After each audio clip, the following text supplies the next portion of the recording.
We are for probably the last episode of this season, and another episode where I feel a bit nervous because I realized Mysterious Studies, this podcast, has kind of evolved into a shape that was very different from what I originally intended, because when I started out with this,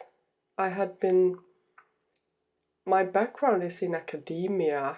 I was working as a lecturer. I studied a bachelor's degree and a master's degree, and my mind, my way of communicating and writing, expressing was so much in that world of showing your references, comparing to what other people have said, and somewhere along the way I felt like I had to step into the total kind of opposite of that and get back to just my experience.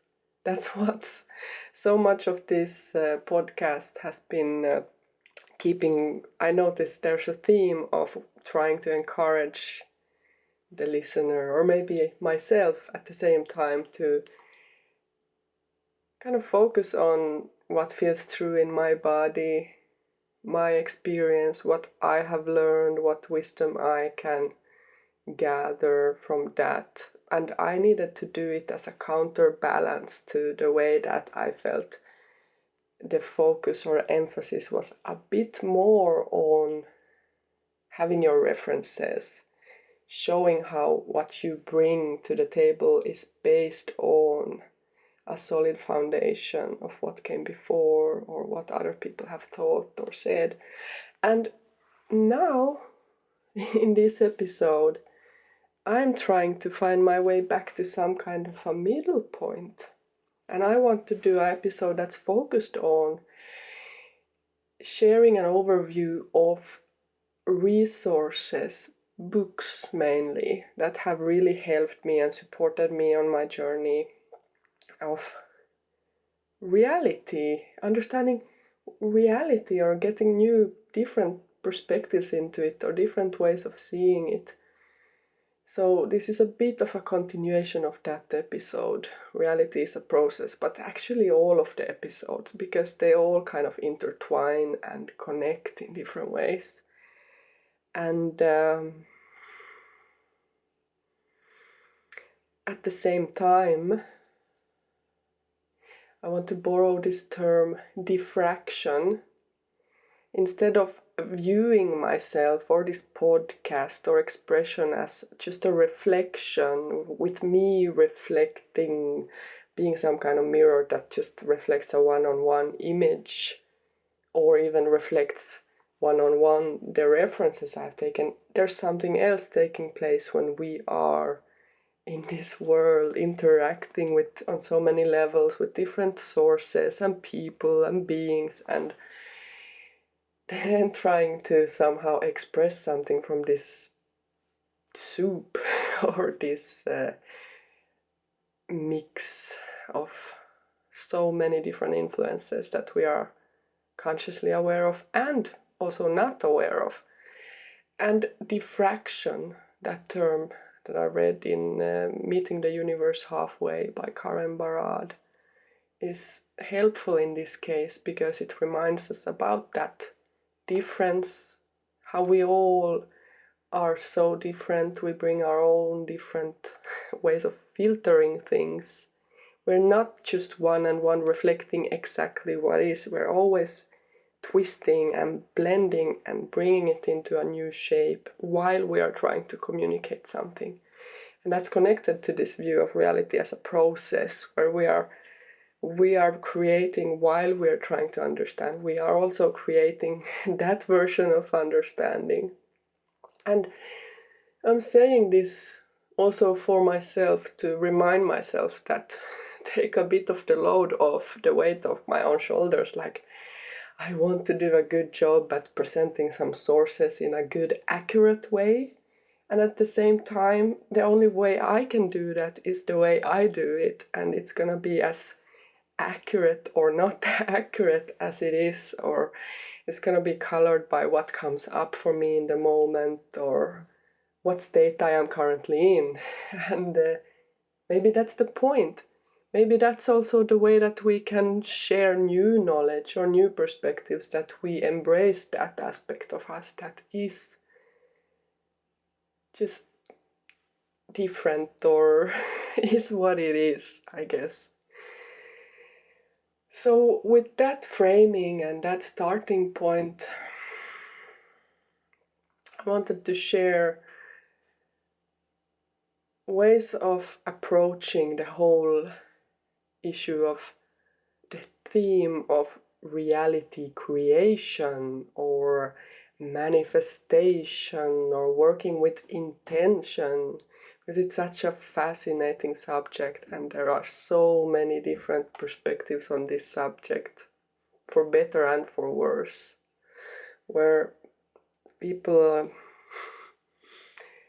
of course try to bring their own version of it, and in this vein of diffracting or having these very different positions based on where they are coming from, it can also be a confusing jungle for someone who's new to this whole idea that somehow with our minds we can create a reality, or we are basically rendering out, to borrow a term from my computer studies programs, or we are the projectors that somehow affect how our world or our particular reality gets rendered for us. And this is counterintuitive if you view the physical as the real stuff, the purest, realest, most stable stuff. That notion that the mind is actually what came first, not just but like, and that's something that then has an effect on what we experience. So that's like a red thread or a starting point for this discussion. But then I want to bring in some books, and so I'm gonna take a different stance. I feel like I need to lean back and embrace the storytelling more, because I just recorded a sequence of trying to bring up these books and start talking about what value they've had and so on, but that made me feel very overwhelmed and just confused.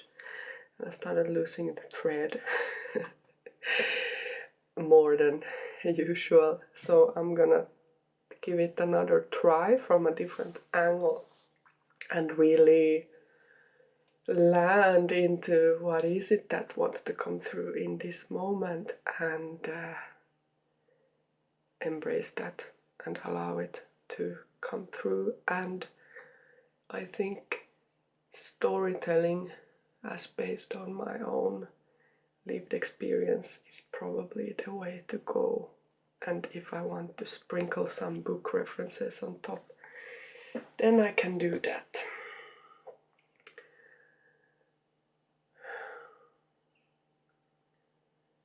So in my case, as I'm suspecting is the case for many people who are curious to learn about themselves, about different approaches into their lives, I've gone through a journey of transformations and integrations, or maybe in some cases lack of integration, where I'm just feeling stuff into my head or really devouring information and not grounding it. And I started out from perspectives of life where, or I was kind of taught the whole idea of reality as this object out there that we are somehow inhabiting or existing in. And it wasn't so much a perspective of my agency. There was a certain level of agency in terms of studying, getting a job, and making your way, but not in terms of how my inner state would dictate a lot of what I experience or influence a lot of that experience. So it all would start. That's why the first kind of place to start is in yourself, in myself. Because if I am in many ways a source for what renders, then what makes sense is going back to the root, going back to the source, to ourselves. And while I'm expressing that, I remember how in the Reality is a Process episode, I was really trying to hammer down that point of that it's not your fault, and while we do have some agency, or maybe more than we think, then we're also kind of plopped into this existence, this life, or I don't know how that mechanism works, if that's somewhere along the way a soul part of me had intended to have exactly this experience, so maybe in the end it's all on me anyway. I don't know. This human version of me doesn't remember that. I haven't done those kinds of past life regressions or whatever, like those kinds of things to discover that. I have a few, maybe some interesting aspects I learned through meditation or imagining, but now I'm going to a side path again here. So let's come back to the whole subject of reality creation. And so somewhere along the way I was introduced to people such as P. I think she goes by Realization by P these days.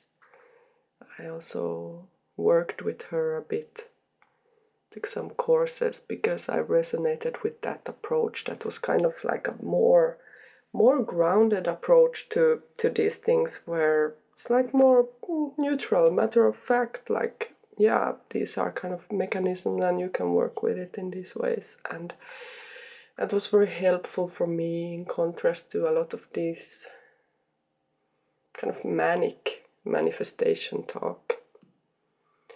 Since in my background I come from I grew up in Finland, and like in these Nordic countries, I've experienced a bit of a different approach to the whole thing of manifestation or reality creation. And I had a lot of I grew up with a different sense of like humility, maybe you could say, or maybe also humility in some negative terms, where it's like you're not allowed to go and get what you want. You're not allowed to like ask for what you want exactly. It's more like you should be just happy to receive whatever you happen to get. And there was also the whole idea of like, if you have happiness, you should keep it to yourself, not go out and like, because that's a negative side of it, is that makes it feel like happiness is something, or luck, or whatever, is something that could offend others. And that was a story I lived with. So then in my kind of awakening process, where I was going through the process of looking inwards more and connecting to these ideas of magic or witchcraft, or what you want to call it, and I met with that idea of like, oh, we can create stuff with our mind and we can manifest. And there was so much of this talk that encouraged me to be very specific about my intention and write out exactly what I want and in what way, and or if not like the path towards it, like very like specific list of requirements. And I couldn't do that in the state or where I was coming from, it's just impossible for me to just like, that's offensive to be so forward with what I want. And I was really in that place of viewing my life as a co-creation. I'm still in that place, but it's shifted a bit over the years. But from my approach of feeling like I'm co-creating with the universe, so I'm not the one who gets to dictate exactly how it goes, or like the spirit or whatever. And in those years, I also experienced myself as being, maybe I was starting to open up to the idea that I'm part of spirit. I definitely felt I had something in me that's beyond human in some form. But I was still kind of, probably from this, this Christian background of feeling like this God or that's like some kind of being that's up there, that's above you, and you have to be like a bit like this, like pleading to that. Like, please, please, please, could you like help me? Or that was the experience I had grown up with, and it gets really deeply ingrained in you. So then that kind of talk of manifestation, like, yeah, just like write up your lists and just visualize it, and that's how you're gonna feel. It's like, no, I can't do that. I should be more like, maybe, I mean, you know best. You probably know best what's meant for me or what's good for me. So like, yeah, like maybe something like this, but I can't like say, I can't decide. I don't get to decide. And I realized that whole thing was also connected to where I had been existing, is in this place where I was repressing a lot of sides or masking. So like I was a tight little package of masking and repression of these sides of me that I had grown up thinking was too much, too bold, too weird. And that then coincided with the realization that if I'm too much and I have to mask and repress myself, or these sides that are too forceful and repress particularly anger or frustration, there's no way I'm gonna step up and say, hey, I'd really like this, or even let myself feel like, what do I want? It's a year-long process for me to even get to that point, like, hey, maybe I can even, at least maybe I can talk with myself about, or write out or contemplate, like, what do I want? How do I want to live? And maybe that's fine. Maybe I can actually have some intention and go after it. That was a long process for me to get to that point.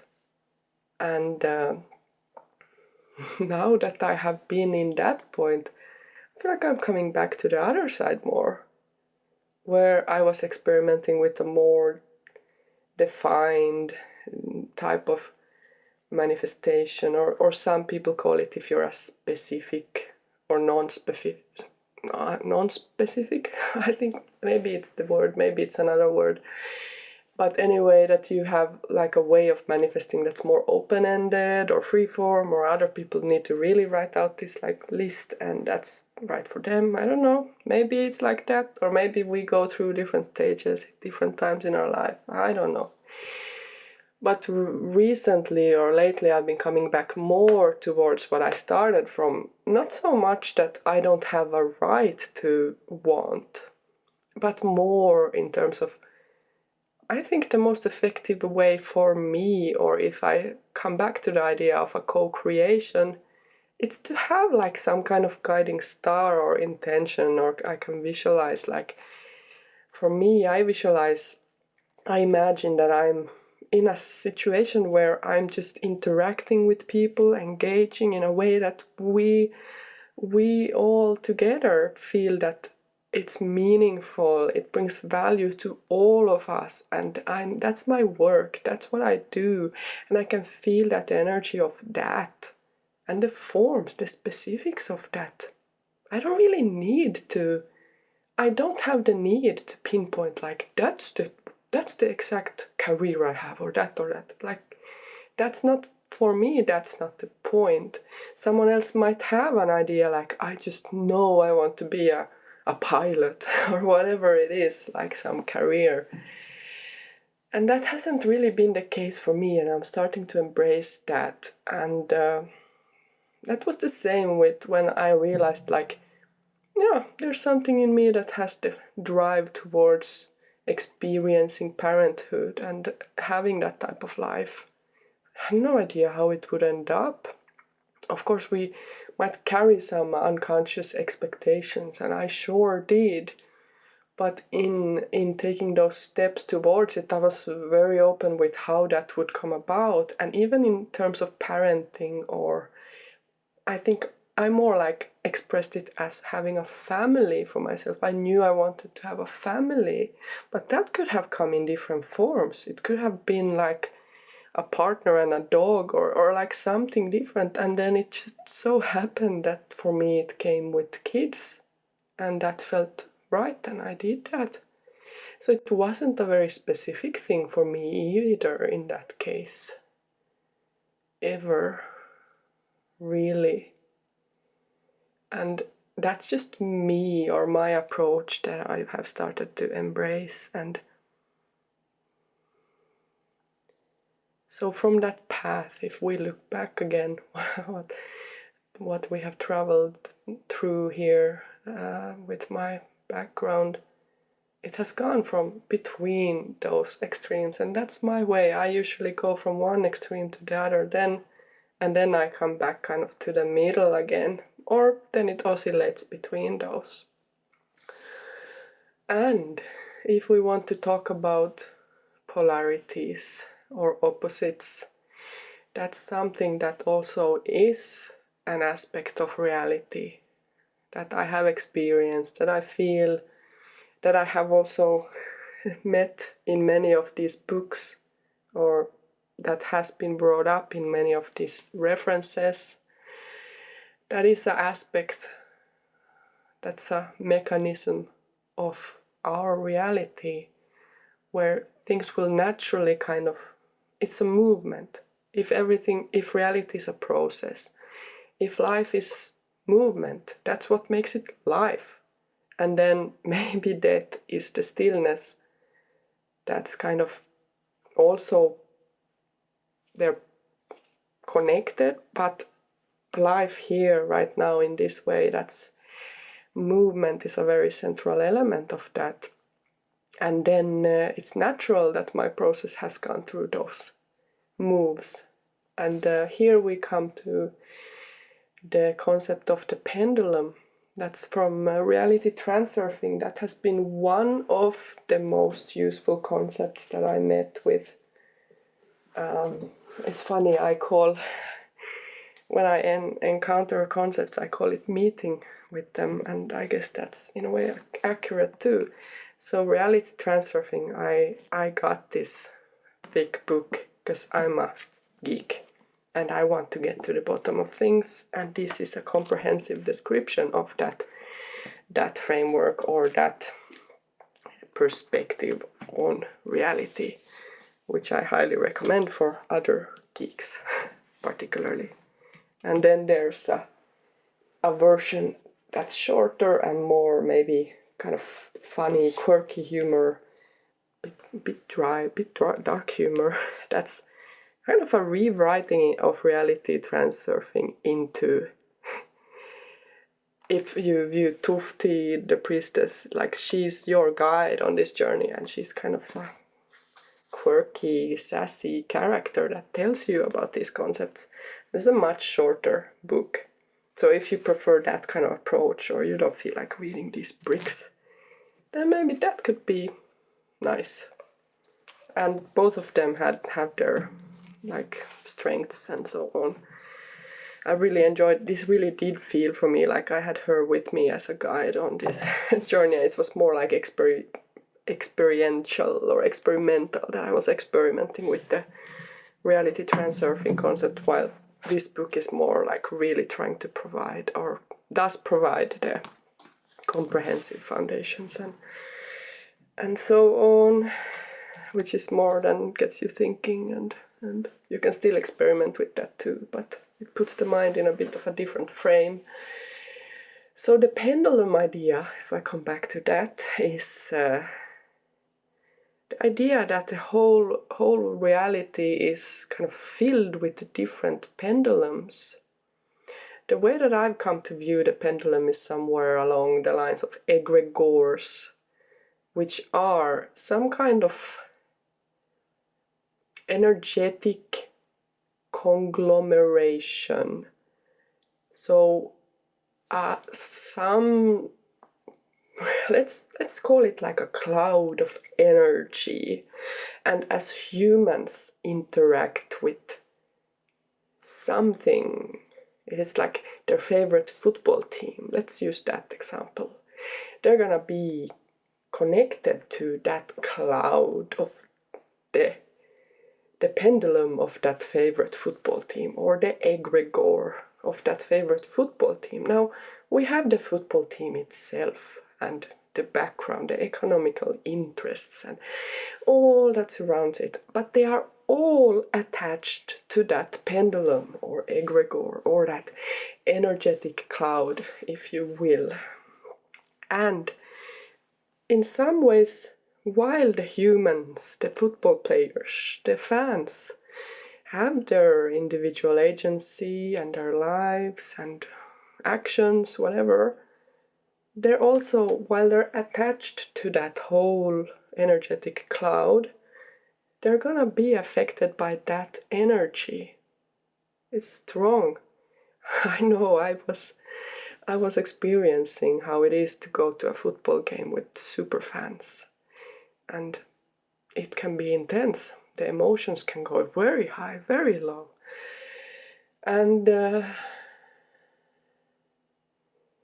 so the pendulum kind of feeds on that energy, or that energetic cloud strengthens itself by getting those experiences of those highs and lows, or the humans who get so affected by what happens as when they're attached to that energetic cloud. And then through that attachment, if their team loses, for example, then all the fans feel low in some way, or angry, or whatever it is. And if they win, there's an ecstatic kind of joy. And there are those kinds of swings, back and forth, back and forth. It's all movement, back and forth. This is me trying to create the pendulum with my hand. And that's maybe in a way a clear example, and in other ways this is a tricky subject to describe, because it's hard to get a hold of when it's just like this energetic cloud. What does that mean? Is it like its own being, or is it just like a neutral mechanism of the universe or our world? And in reality transurfing, they also say that actually it doesn't matter to try to specify. What matters, what's more useful, is to observe how that functions in life. And as you learn about it and you begin to observe it and spot it, that can also help you to not get as swept into that pendulum movement. And you can't really avoid it, because there's so much, everything has its kind of its own pendulum, and it's gonna move, the energy is gonna move, that's what the energy wants to do. But maybe you can learn to, or begin to, kind of become your own anchor, or find some way to anchor back in yourself and remember how you are an awake and aware being who doesn't get swept into all these different pendulums that want to pull you with it into this ecstasies or joys and despairs, like football team winning or losing. And sometimes maybe you want to be a part of that energetic cloud or that pendulum because you love that whole roller coaster ride that it provides. If you're a football fan, maybe that's part of the experience for you. And that's the thing, none of this is right or wrong or a better or a worse way to live. In my view, there's space for all of it. But if we want to use the advice of reality transurfing, it does promote an approach, cultivating an approach that is as much as possible trying to detach from those pendulums or the energetic pull in all directions from these energetic clouds or egregores. Because if our mind, again, if our mind has power in affecting what type of reality we will experience, it makes sense that a clear mind will have an opportunity to render the type of reality you're intending, because you're gonna have space for cultivating that intention and holding it in your mind when it's clear. And if the mind is not as clear, it's gonna be populated by all of these different things that pull your attention. And so that makes sense in that view, to try to cultivate that discernment and an approach that is more neutral and not getting swept up in those things. And then this type of clarity of mind is, I think, the biggest challenge, at least it has been for me, in terms of being able to hold an intention and take actions that are aligned with my values.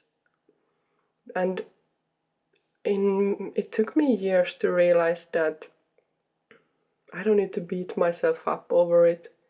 I realized that I have experiences that have really affected me or left their mark, some wounds or some beliefs that are dysfunctional or even destructive, and that's something that they don't go into in reality transurfing.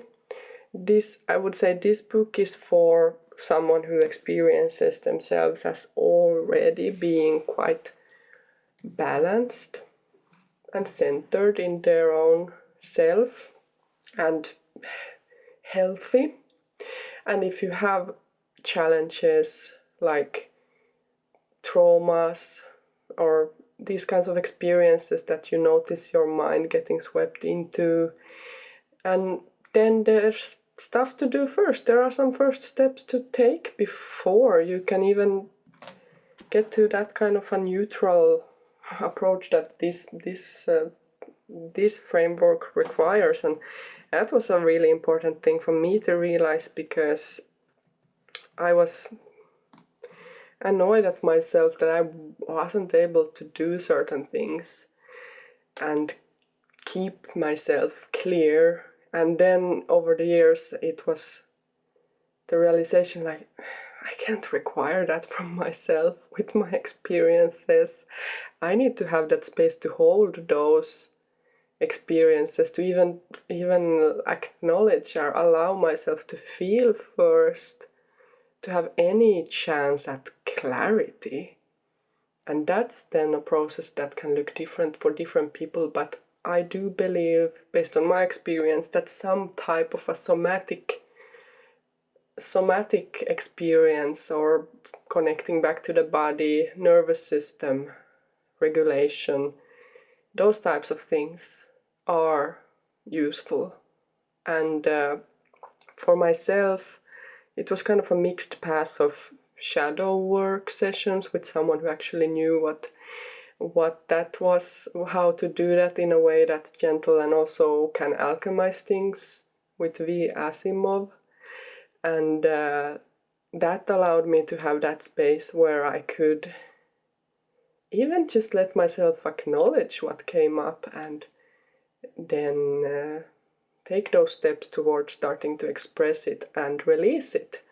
And then following that, I felt like maybe there would be some other ways that this could be done, or some continuation on that process. And that's when I then learned about rapid resolution therapy. And as a side note, this whole process of me traveling through these perspectives or frameworks towards healing or clarity is also an interesting thing to consider in terms of co-creating with the universe, or reality creation or manifestation, because that's again a type of non-specific manifestation on my part, where I was made aware through this reality transurfing and Tufti, and like I was made aware like, oh, I cannot be clear. I have too much stuff I have suppressed that just wants to come up, needs to come up first. So I was made aware about that, and I created a kind of intention. Maybe it wasn't fully conscious, but it was there in the back of my mind or back of my life, where I felt like I'm gonna find some way that I can heal, and I'm gonna keep doing it. And what I am someone who is persistent and will persevere and will push through, keep going until I get where I wanted to go.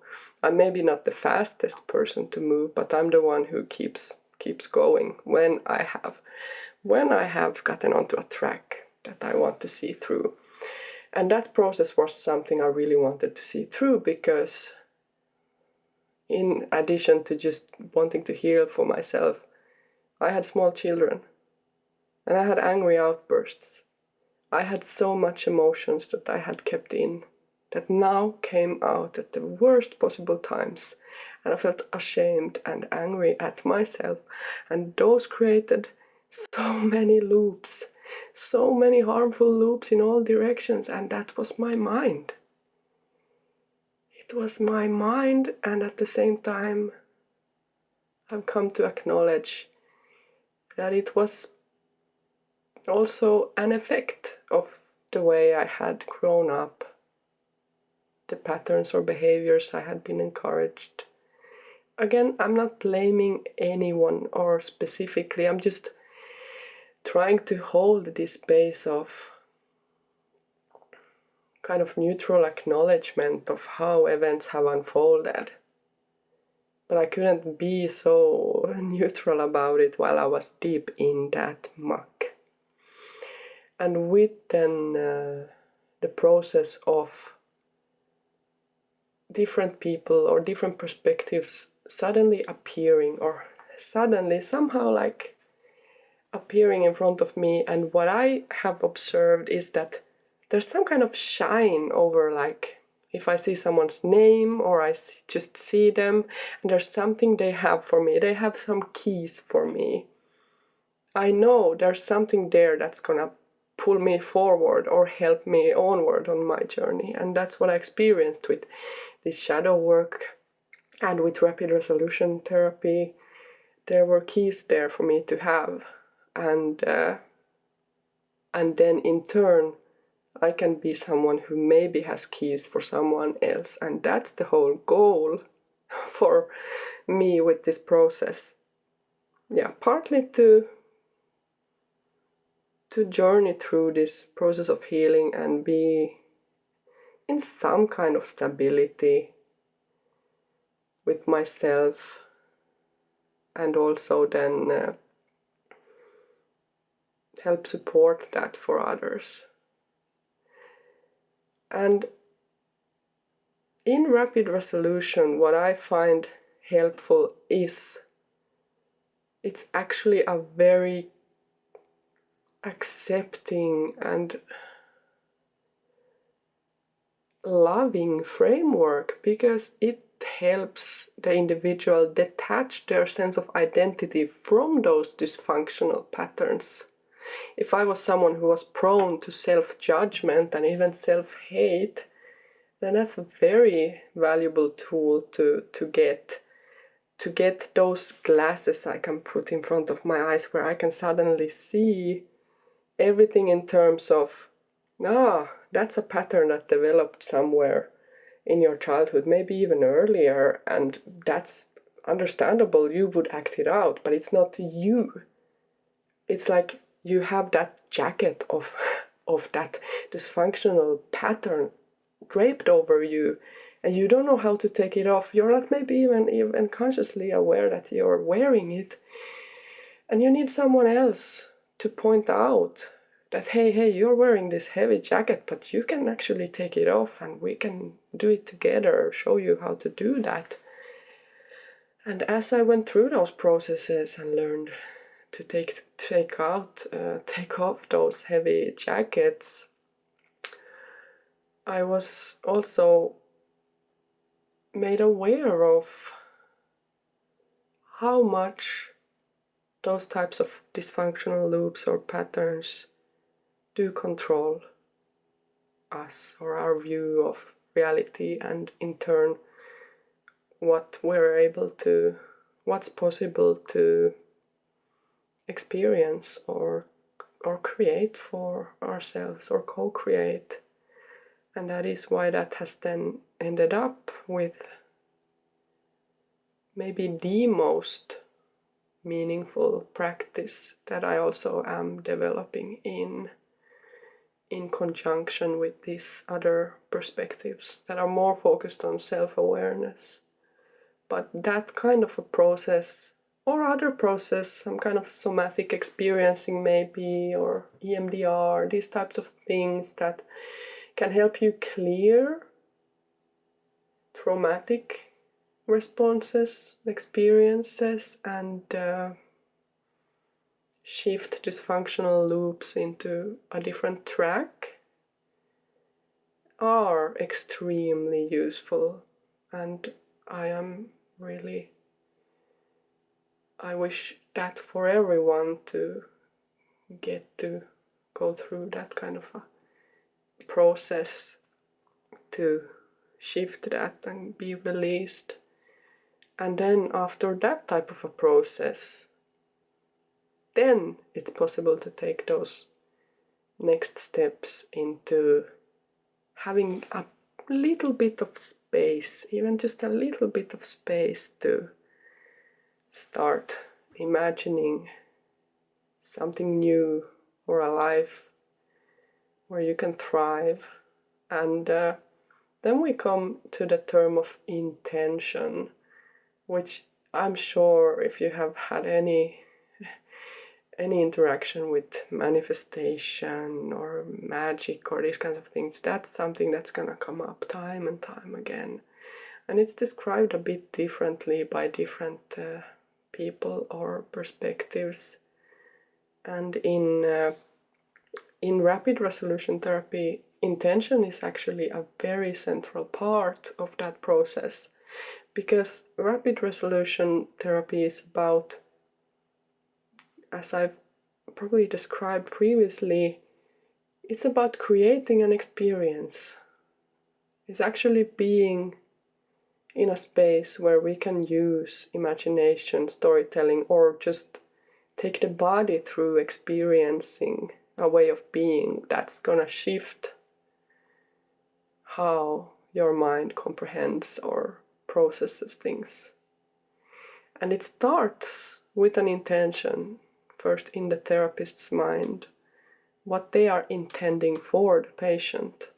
Not patient, it's called participant in that framework, because it's not built on that kind of hierarchy of the sick one and the healer. In a way, it is still the one who can hold the keys, the one who has some understanding of this method, so they have keys, and the person who is stuck in some dysfunctional loop in their mind, they have some kind of lock there that they don't have the keys for themselves, since they can't see it themselves, so the other person can help to provide a key.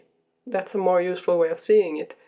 It's not like who's higher or lower or whatever, like, But there is a view of that person who holds keys or who has that knowledge. They do have a different sense of responsibility because they are expected to be then able to use those and see, listen deeply, and be able to then choose the right keys for the right stuckness or turmoil or whatever it is. And there the intention plays a crucial role because that's how you can create an experience that the participant experiences and that helps to shift them onto a new path, onto a more useful, meaningful, valuable path in their life, and to clear and release those things, the muck that was in the way. And their intention is not something far out, or it's often connected to that particular situation that's described. For example, if there's someone who has trouble with eating healthily, then that therapist or practitioner of RT would maybe start with just having an intention in their mind, like, okay, I can like see this person just enjoying nourishing food that has a lot of vegetables and maybe steam boiled broccoli and carrots and beans and some wonderful I don't know, quinoa or whatever, like, or just, yeah, it helps to be more specific because then you're getting your own subconscious mind on board with you, and you're kind of intending for that person to experience that sense of health. It's focused on the sensation of feeling nourished, feeling healthy, and feeling drawn towards choices that are going to make them feel healthy and nourished. You want to use the senses to support you in creating that intention.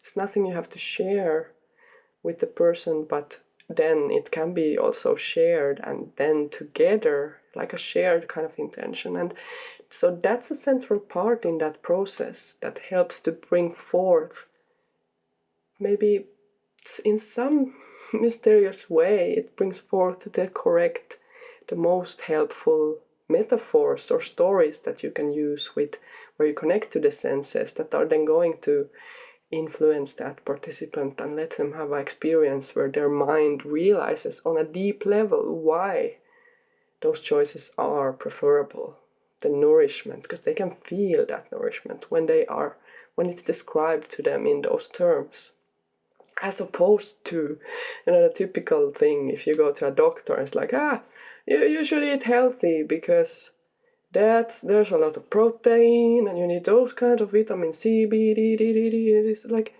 that kind of list. It stays here in the conscious.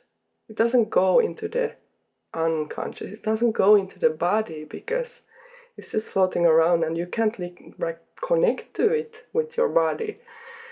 And that was a hugely valuable point for me that I learned through rapid resolution therapy training, but also is very connected to reality creation, manifestation overall, but hadn't been described in such clear terms for me in any other place. And that's something that is shared by so many of these different works. Let's see what I have here. Kybalion, Hermetic philosophy, how to also focused on the idea of the mind as the kind of originator, creator, and theta healing, energy healing, which I've also experimented with, but then taken a bit of a break from recently, but that's very focused on kind of using that connection to source, realizing how we are part of it all, and that means we have a ability to create and shift things. And this older kind of book magical healing was a bit provocative for me, because it was really about also asserting your right to change things. And I read it at a time when I didn't feel like maybe I had a right to change things. It's kind of taking hold of illnesses and sending them on their way. And also it uses a strong sense of intention, and it uses that whole idea of your connection to it all in a bit of a similar way as theta healing. But to be honest, it also has some problematic aspects, because it has a bit of a more confronting approach, like we're treating the illness as like some bad guy or evil that we're gonna like fight. And if you get into a stance of fighting, there's a risk of getting swept into a pendulum. You're gonna be swinging. So there, over the years, when I've learned more, gotten more perspectives, I've shifted away from some sources, and maybe it would be interesting to reread them. Maybe I misunderstood it the first time, or maybe it just isn't relevant for me anymore. But if we come back to the whole intention idea, that's of course very central in reality transurfing. And the way it's described in reality transurfing is, I want to clarify that in reality transurfing they have the whole framework of like a speculation or a description of how it's all built up, how the reality has been constructed. And it's not saying anywhere that this is like the only truth, or this is, basically it's saying that since you're going to experience the reality that your mind believes is true, it's like the universe is this kind of tricksterish character who's like, guess who I am? Guess what I am? It's like jumping around like this clown of like, guess who I am being now? And then you're gonna color in what universe is or what reality is by your beliefs, what it is. You're gonna say like, oh, I think the world is an awful and dark place. It's like, oh, okay, I'm that. That's what it's gonna answer. Or if you're gonna be like, I think you are a wonderful, supportive space where I can flourish and grow and evolve. It's like, oh, okay, that's what I am. And then that's what you're gonna experience. That's the perspective they have on reality, basically. Simply put, in reality transurfing. And there the view of intention is that it views like, since there's infinite possibilities of how reality could show itself, or how your life could play out, it has this kind of multiverse perspective, or there's infinite potentials, and those things exist in something that's called the alternative space, or like the huge infinite storage of the film rolls of what could be. And maybe in some perspectives, maybe all those alternatives are playing out, just not for you, for other versions of you. I don't know. And then what you do when you create an intention, according to reality transurfing, is that you are focusing your attention, your energy, towards one frame, like an ending frame of your path. Say, I want to become a famous actor or something. Maybe I would then kind of imagine and feel into being on a stage, whatever stage. If I want to be a theater actor, I guess I would be on a stage, and I would particularly important it's to feel how would that feel, and then kind of feel into I would feel so exhilarated and so happy, grateful that I have this life where I can do what I love and enjoy and perform in this stage, and I can hear the people clapping or gasping, reacting to what I say, and I'm with my colleagues and we work together so well, and now she said her line, I'm gonna say mine, and then I have that experience. My senses are engaged. I'm having that experience as I'm imagining it. And in reality transurfing, what they describe as happening there is that you are finding that, you're grabbing that frame from the infinite alternative space, and you are zooming in on that frame, the ending frame, magnetizing the frame is what it's called, or one way of describing it. And in so doing, that's gonna shift your trajectory onto that path, into the game where that is what you're gonna do. And that's one way that you can then use intention or your mind to get onto that path, to focus the direction towards where you want to go. You're focused on the result or how it would feel. And that's not so different from a lot of different examples. What is central for all of them, what I've at least understood and what I resonate with, is that the experience that while you're imagining it, you're really feeling you're there and you're experiencing it, and you're using your senses as a tool to embody it already now, even though you're not in that situation, this physical you right now.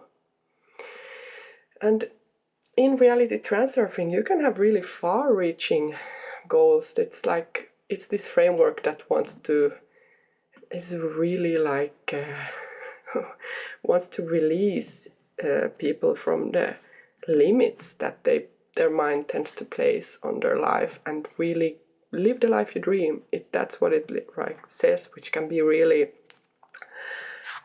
really kind of pulling you in, and that's what I think this resource is also meant to do. It's meant to be a bit out there, a bit to provide a counterpoint for everything that says that there's so much restrictions and limitations and yada yada yada. This is like a counterpoint to those. And at the same time, it was very helpful for me to realize certain restrictions that I experienced so that I could work with those or shift those. And for that process, as I mentioned, other tools are needed. So if you kind of feel like, this reality transurfing sounds like a bit too out there, or it's like not something you can connect with, then it's probably not the next best step for you to take. Then there's some other steps in between, or maybe some other way of describing these things could be more useful. And that's why I appreciate in rapid resolution therapy, it's like quite grounded and quite focused on like how can we just shift someone to take that next best step, to actually show them a step that they most definitely will take, because it's just so easy and reachable to take that. So if we see this example as wanting to be an actor on a big stage, then maybe in that setting an intention that's more grounded would be something like, okay, maybe we can shift some of this person has like stage fright, so we want to start with just clearing that and shifting that and getting them to a place where they realize that acting could just be enjoyable and play, and they could start with, maybe they find a friend, just a friend to play with, or just charades with their kids, whatever it is, like that first step that's right here, instead of in that infinite alternative space. It's like right there, and you can just take that step. And that's gonna put it going.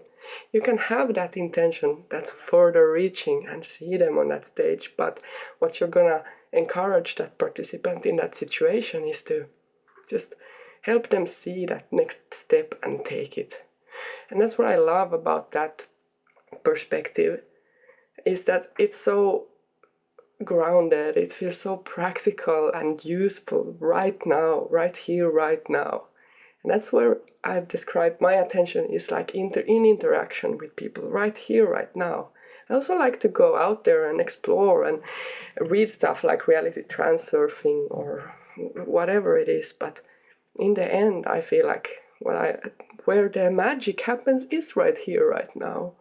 There's already so much we can do now.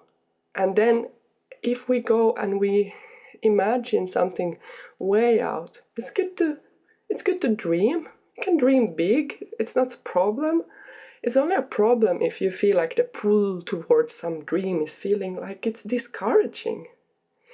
And then it's better to maybe come back here. It's like, okay, well, if I'm just here, the me who's here now, what can I do right now? Maybe I can play charades. Or maybe I can just play hide and seek or play that I'm that monster and I'm acting. Just with my kids or just with a friend, whatever. Or just with myself, with some toys. Like, do I have a toy here? Maybe I'm just starting with playing. What voice would this fox have? And what kind of character would they be? How could I play that character? Like that next easy step. And that's why I see rapid resolution therapy as reality creation, obviously, because you're shifting things. And that's amazing. Or it's also very natural, very normal, and also very incredible. So all of these sources have their place, and I have these other sources that I didn't go through yet, and it's fine. But like, I've been reading Consciousness, the Science of Subjectivity. I think I started it to complement the understanding of the mind I have from rapid resolution therapy, because I am a geek.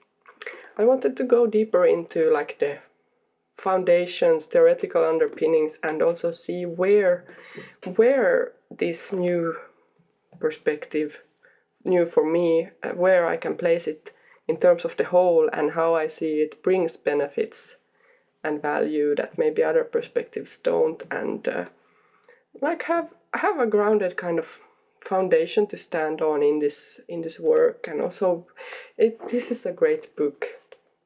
It's a really provides like an overview of consciousness research and the different areas into it, like neural correlates.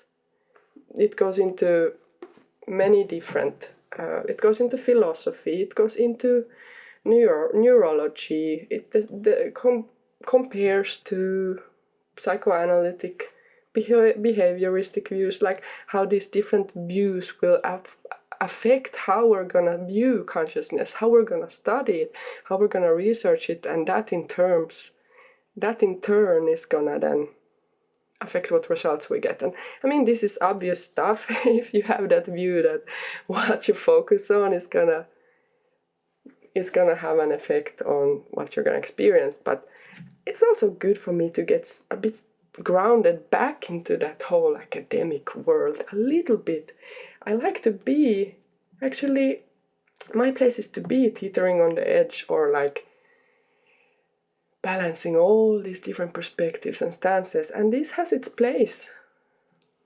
Or all the perspectives presented in books like this, they have their place too. And there was a lot of value there, things I did not know, like how, or had heard about but didn't remember in that way, like how affecting certain areas of the brain are going to affect the person's perception, all of these kinds of things that make you think about how does this human machine, this machinery, correlate with the whole idea of mind. And I'm gonna have my view still based on my experiences, but it's interesting to speculate a bit and hear about different perspectives. And then Stalking the Wild Pendulum is also a wonderful book on the mechanics of consciousness. And it has like a lot of different experiments that it describes.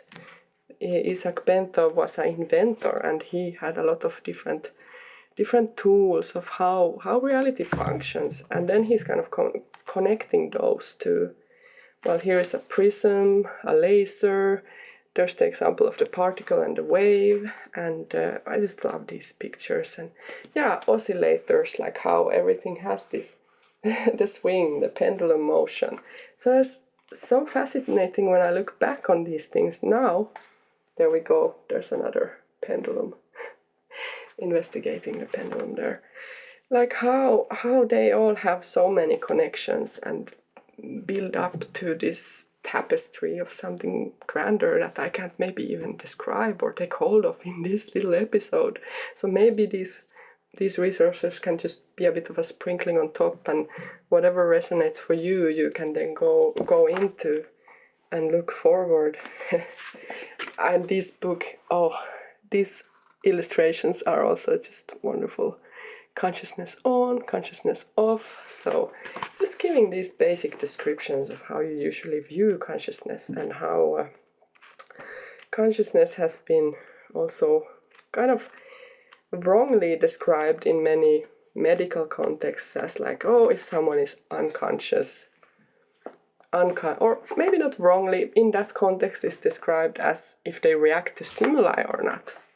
And in other more spiritual contexts, or maybe just other views, being conscious can be more connected to if you're aware, or if you can have like a broader perspective or not. So that term is tricky in that way, and that can be helpful for someone like me who gets out there in space to come back and be a bit grounded in like, okay, like that's how it's viewed in medical terms, and have that a bit at the back of my head, particularly if I'm communicating with someone from a very different context, or who doesn't have all these more woo-woo sources that I also have. And if we connect this kind of approach or perspective to these other ones, like something valuable here was the distinction between phenomenal consciousness and reflective consciousness, where a phenomenal consciousness is basically just when we're taking in. It has been compared to perception, but it's a bit different than perception. It's like taking in things with our senses, and then the reflective consciousness is maybe when we're doing something introspective or thinking back or this kind of thing. And why I wanted to bring up phenomenal consciousness was probably because now I started reading this book by Karen Barad, Meeting the Universe Halfway, and it has, at least in the beginning here, talking about viewing everything as phenomenons, or phenomena is maybe the plural mode of that. And again, like very grounded, but also in its own way very out there and opening up, expanding the view, but just wonderful, delicious to get these sources that are like, that's where I start to come back to my appreciation of all the different contexts and realms where knowledge can be produced or expanded on, built upon, and just appreciating that diversity, the diffractions of it, and everyone has something to say or share. And my intention here was to do my part in the way that only I can. So hope you enjoyed it, or got some inspiration, something to contemplate or feel into, some resources to look into. And Hope you have a wonderful summer or winter, depending on where you are, and let's continue another time. I feel like every time I try to end these episodes, it feels like cheesy or weird. I'm trying to say something that will get everything tied together in a neat little package, and it's tough. It's hard for me to do. That's not natural for me to do. I think I'm the one who's supposed to leave it all a bit hanging.